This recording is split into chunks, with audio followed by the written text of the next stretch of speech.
बिस्मिल्लाहिर्रहमानिर्रहीम। अस्सलाम वालेकुम। मैं हूँ एडवोकेट ज़िले हुमा फ़िरोज़ और आज मैं एक इंतहाई अहम टॉपिक पे वीडियो बनाने जा रही हूँ, जिसमें मैं एक्सप्लेन करूँगी कि बच्चों का बर्थ सर्टिफ़िकेट किस तरह से बनवाया जाता है। इसका मुकम्मल तरीक़ाकार मैं आपके सामने एक्सप्लेन करूँगी। इस डॉक्यूमेंट की बहुत ज़्यादा अहमियत है। बच्चे की पैदाइश के बाद जो सबसे पहला डॉक्यूमेंट बच्चे के लिए इश्यू होता है वो ग़ालिबन उसका बर्थ सर्टिफ़िकेट ही है। इस डॉक्यूमेंट की आप समझ लीजिए कि इस कदर इम्पोर्टेंस है कि इसी की बेसिस पे बाद में जाके बच्चों के बे फॉर्म इशू होते हैं और उन बे फॉर्म की बेसिस पे फिर बच्चों का सीएनआईसी इशू होगा। तो प्लीज़ मेरी दरख्वास्त है आपसे कि आप इस वीडियो को एंड तक ज़रूर देखिएगा। बच्चों का बर्थ सर्टिफ़िकेट बनवाने के लिए जो आपके पास डॉक्यूमेंट्स होना ज़रूरी है, उसमें हॉस्पिटल का डिस्चार्ज सर्टिफ़िकेट, जिस हॉस्पिटल में बच्चे की पैदाइश हुई है, या अगर वो आपके पास नहीं तो जिस कार्ड पे बच्चों को हिफाजती इंजेक्शन लगाए जाते हैं, वो कार्ड आपके पास होना ज़रूरी है। इसके साथ वालिदैन के सीएनआईसी की कॉपी प्लस दादा की सीएनआईसी की कॉपी, या कॉपी ना होने की सूरत में अगर आपके पास सीएनआईसी नंबर है तो उससे भी काम चलेगा।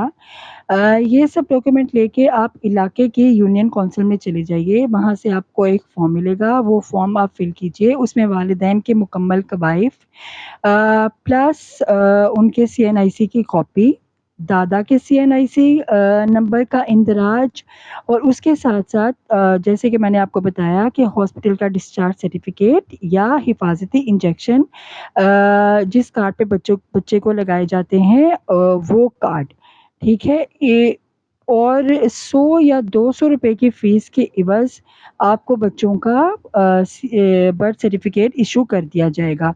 अगर ये इसका इंदराज आप बच्चे की पैदाइश के 60 दिन के अंदर-अंदर करवा लेते हैं, तो ये इंदराज नॉर्मल इंदराज कहलाएगा। अगर आपने बच्चे की पैदाइश से 60 दिन के बाद अगर आप इसका इंदराज करवाएँगे, अगर आपने 60 दिन के अंदर-अंदर ये इंदराज नहीं करवाया, तो 60 दिन के बाद अगर आप इलाके की यूनियन काउंसिल में इंदराज करवाएँगे, तो ये लेट इंदराज कहलाएगा। इस और इसका दौरानिया 60 दिन के बाद से लेके 7 साल तक है। अ, ऐसा क्यों होता है? एट टाइम्स वालिदैन की कम इल्मी, लाइल्मी या कोताही की वजह से 60 दिन के अंदर-अंदर बच्चे का इंदराज नहीं हो पाता। तो अगर आप ने ये मामला लेट कर दिया, तो फिर आपको एक 100 रुपए का स्टैम्प पेपर लेना होगा, जिसके ऊपर वालिद या वालिदा अपना जो एफ़िडेविट है वो तहरीर करेंगे। अपना एफ़िडेविट मीन्स अपना हल्फ़नामा देंगे जिस पे वो लेट इंदराज की वजह तहरीर करेंगे। साथ में वो जो पहले मैं आपको डॉक्यूमेंट्स बता चुकी हूँ कि हॉस्पिटल का डिस्चार्ज सर्टिफ़िकेट या हिफाज़ती टीकों का कार्ड और वालिदैन के सीएनआईसी की कॉपी। इन चीज़ों के हमराह आप बच्चे का इंदराज करवा सकते हैं और ये लेट इंदराज कहलाएगा, जिसका दौरानिया 60 दिन के बाद से लेके 7 साल तक है। देखने में आया है कि कुछ वालिदैन 7 साल तक भी बच्चे का इंदराज नहीं करवा पाते।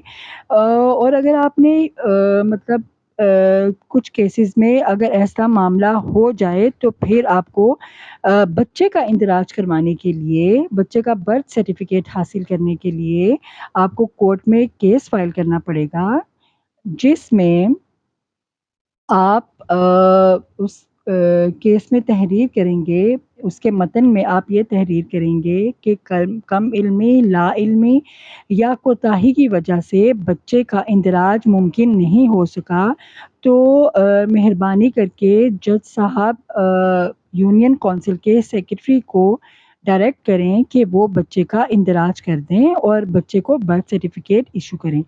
अगर जज साहब आपको ये कोर्ट ऑर्डर दे देते हैं, तो फिर इस कोर्ट ऑर्डर के हमरा दूसरे डॉक्यूमेंट्स जो मैं आपको पहले ही नॉर्मल इंदराज और लेट इंदराज की सूरत में डॉक्यूमेंट्स बता चुकी हूँ, उन डॉक्यूमेंट्स के हमरा प्लस कोर्ट का ऑर्डर, ये सब लेके آپ بچے کا اندراج کروا کر یونین کونسل کے آفس سے برتھ سرٹیفکیٹ حاصل کر سکتے ہیں۔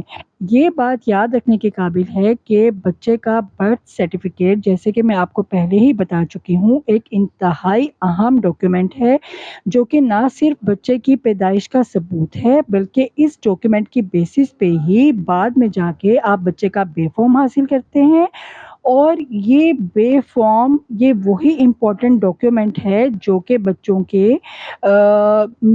سیکنڈری اسکول کے اور ہائی اسکول کے ایگزامز دینے کے لیے بہت اہم ہے۔ نہ صرف یہ بلکہ اس کی بیسس پہ بعد میں بچوں کا CNIC ایشو ہوتا ہے۔ کئی دفعہ یہ بھی دیکھنے میں آیا ہے کہ اگر والدین کبھی اس قدر لاپرواہی کا مظاہرہ کرتے ہیں کہ اپنا نکاح نامہ تو وہ کمپیوٹرائزڈ حاصل کر لیتے ہیں نکاح نامے کی بیسس پہ، لیکن اپنے CNIC پہ اپنا سٹیٹس اپڈیٹ نہیں کرواتے۔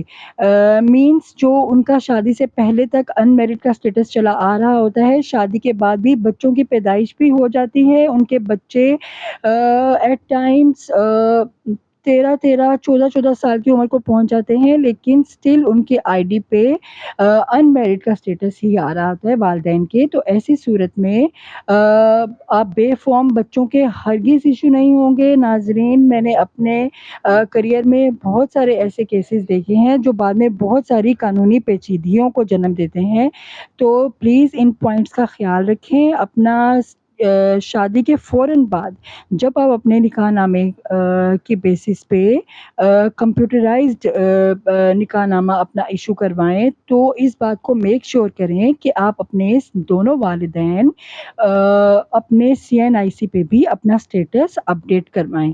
اور امید ہے کہ یہ ویڈیو آپ کے لیے بہت ہیلپ فل رہی ہوگی۔ اس کے بعد میں ویڈیو بناؤں گی جس میں میں بے فارم ایشو کروانے کا مکمل طریقہ آپ کو بتاؤں گی اور اس سے متعلق آپ کو رہنمائی فراہم کروں گی۔ اگر آپ کو کسی بھی ٹاپک سے ریلیٹڈ انفارمیشن چاہیے تو پلیز مجھے کومنٹ سیکشن میں کومنٹس کر کے ضرور آگاہ کیجیے۔ انشاءاللہ پوری کوشش کروں گی کہ اس پہ آپ کے لیے ویڈیو بناؤں۔ اپنا اور اپنے پیاروں کا خیال رکھیے۔ جزاک اللہ۔